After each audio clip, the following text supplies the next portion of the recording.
Hoje o Metrópolis entrevista o médico sanitarista Gonzalo Vecina Neto.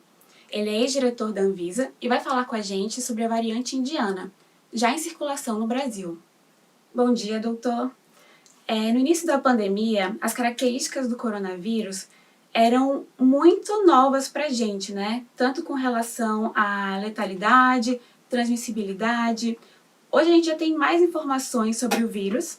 E primeiro eu gostaria de saber o que a gente aprendeu nesse segundo ano de pandemia que a gente tem que fazer para evitar que o vírus continue a ser transmitido e o que a gente não pode repetir. Bom dia a você, bom dia aos nossos espectadores aí, né? É um prazer estar falando com vocês. Bem, de fato foi um longo aprendizado que nós tivemos no ano passado e este ano, né?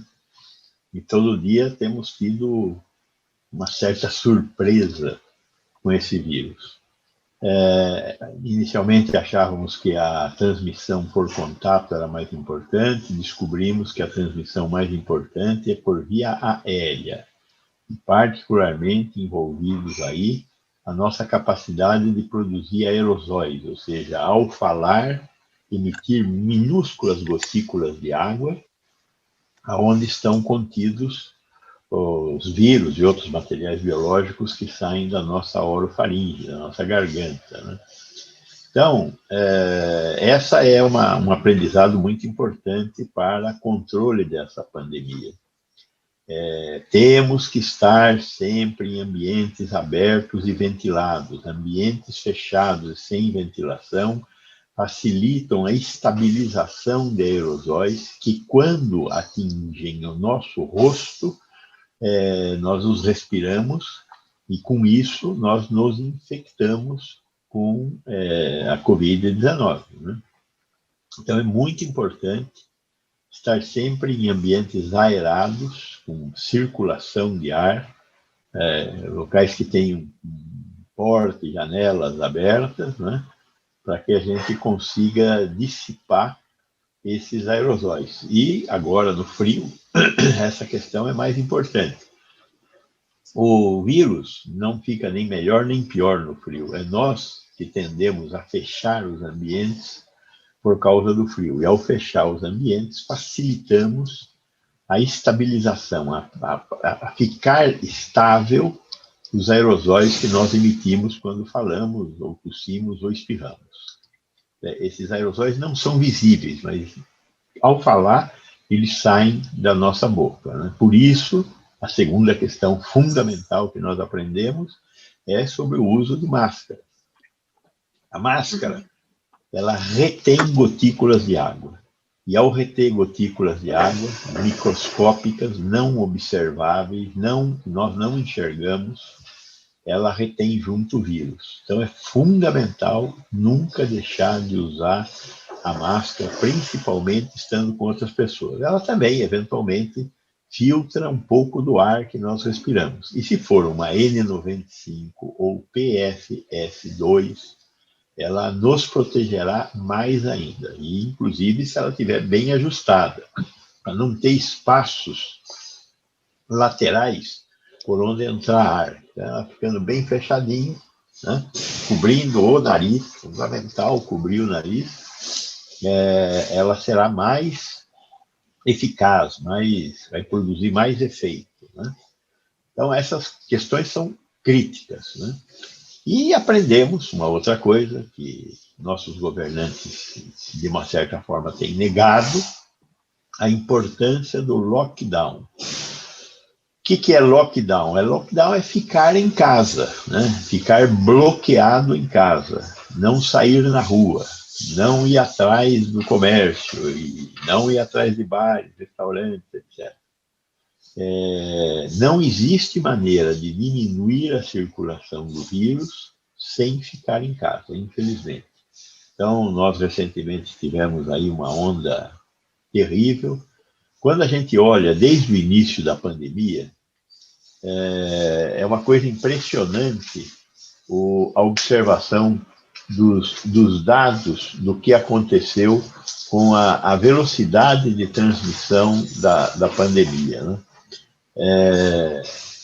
Nós demoramos mais ou menos 100 dias, lá no início, para fazer 50 mil casos.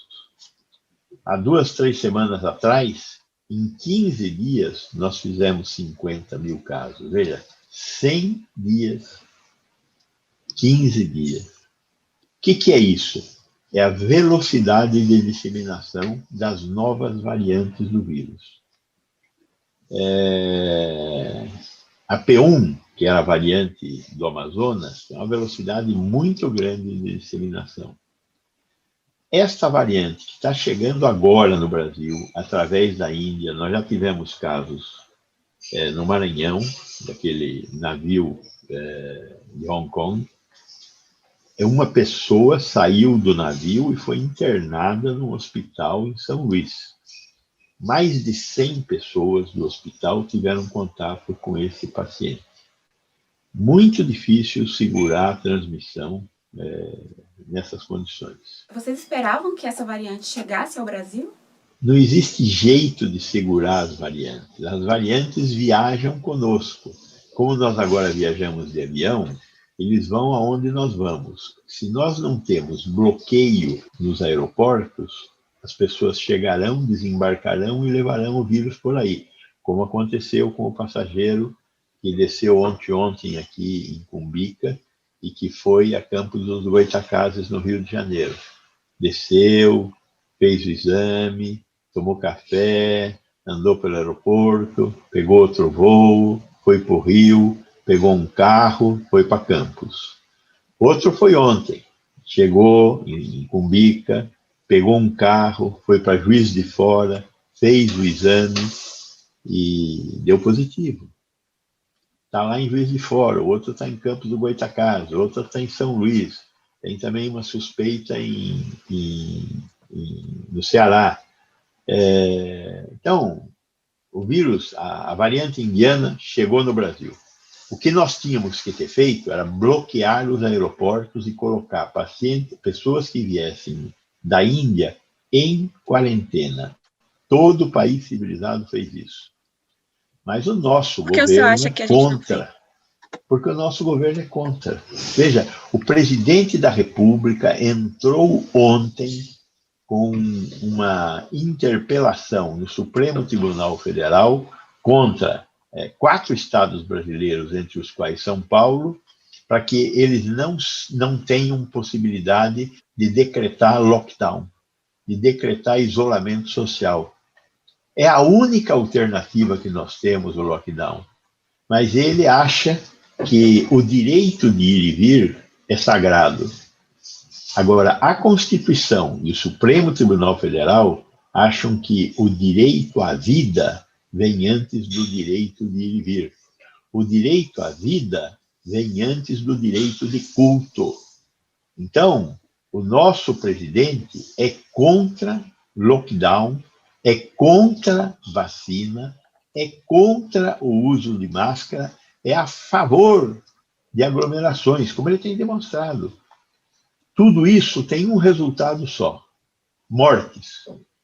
Nós temos mais de 450 mil mortes por causa da incompetência do governo federal em gerenciar essa crise sanitária. Não compramos vacinas, não estimulamos o isolamento social, não estimulamos o uso de máscaras, damos péssimos exemplos para a sociedade. E a consequência? Mortes. Então, essas variantes chegaram, nós não bloqueamos, seria muito difícil bloquear, mas cada dia que nós ganhássemos, seriam mortes a menos. Agora ela chegou, vai se disseminar, nós já estamos num crescimento de número de casos por causa da P1, e agora vamos ter um crescimento de número de casos por causa dessa variante indiana. E você, que já teve a doença, não fique sossegado. Porque em Manaus, nós tivemos a primeira onda, que foi arrasadora, e aí tivemos a segunda onda com a variante P1. 30% dos pacientes que tiveram esta doença na segunda onda já tinham tido na primeira onda. Portanto, reincidência é a regra agora. Então, quem teve não está protegido de ter de novo. A única coisa que pode proteger é a vacina. Por que eu digo que pode proteger? Porque não existe vacina que proteja 100% dos indivíduos. A vacina só vai ser útil para todos nós quando todos estivermos vacinados. Enquanto isso, nós temos que vacinar e esperar a cobertura de todos. Quando todos estivermos vacinados, nós estaremos protegidos. Vacina não protege individualmente. Aquela história lá, a vacina, a Coronavac, de cada 100 que toma, 50 se protegem, 50 não se protegem. Agora, se todos tomarem, os que ficarem protegidos impedirão o vírus de circular entre os que não estiverem protegidos. É uma coisa que nós aprendemos com essa questão da vacinação no mundo inteiro, com todas as outras vacinas, sarampo, difteria, cólera, etc. Então, cuidado. Vacina não é um passaporte para liberdade. Ainda dá tempo, se a gente agir agora de maneira assertiva, seguir as recomendações que o senhor e vários outros especialistas têm repetido, dá tempo de conter essa variante nova que está chegando? Veja, conter é demais. Dá tempo de fazer com que ela funcione de uma forma menos violenta. Então, se nós isolarmos, usarmos máscara, ficarmos em lugares abertos, com ventilação, nós vamos diminuir a circulação do vírus e vamos ter menos casos e menos óbitos. E, paralelamente a isso, vamos vacinando na medida em que tenhamos vacina. O grande problema do Brasil não é vacinar, é ter vacina, porque vacinar nós sabemos, mas não temos vacina. Então, na medida que as vacinas forem chegando, vamos fazer o possível para vacinar. E as 2 doses, uma dose só não significa proteção, tem que tomar as 2 doses. As vacinas disponíveis hoje no Brasil, elas e as que estão para chegar nos próximos meses, elas protegem contra as novas variantes? Até agora, todas as vacinas que estão aprovadas são protetivas contra todas essas variantes. Nenhuma variante que existe hoje no mundo circulando é resistente às vacinas. Isto é a única boa notícia que nós temos no momento. No DF, até em outros países, tem tido uma certa resistência a tomar a vacina da Oxford AstraZeneca, com relação à formação de coágulos. Essa é uma vacina segura? As pessoas devem tomá-la? É uma vacina seguríssima. Veja, ela provoca coágulos em 0,0004%. 3 zeros, 4. Então, 0,0004%. Se você fuma, se você toma pílula, se você está grávida, você tem muito mais chance de ter coágulos do que se tomar a vacina da AstraZeneca. Ela é bastante segura. Além do que, os coágulos, eles têm sintomas. Quando eu tenho um coágulo circulando no corpo, eu vou ter sintomas. Se eu for até 1 hora, 2 horas na unidade de saúde, é possível tratar o coágulo. Então, os coágulos são tratáveis. Então, tem lá um edema, um inchaço em uma perna, tem algum tipo de dor na respiração, mais importante, isso pode ser um coágulo. Então, é ir até o sistema de saúde. Agora, são raríssimos os casos de coágulo. Muito mais grave é ter a doença. A doença é mais grave quando ela ocorre da forma grave. Voltando à variante indiana, o senhor acredita que ela pode impulsionar uma terceira onda? Ou a gente até já está nessa terceira onda? A gente já está na terceira onda, graças à variante brasileira P1 mesmo, sabe? Porque nós relaxamos muito o isolamento social.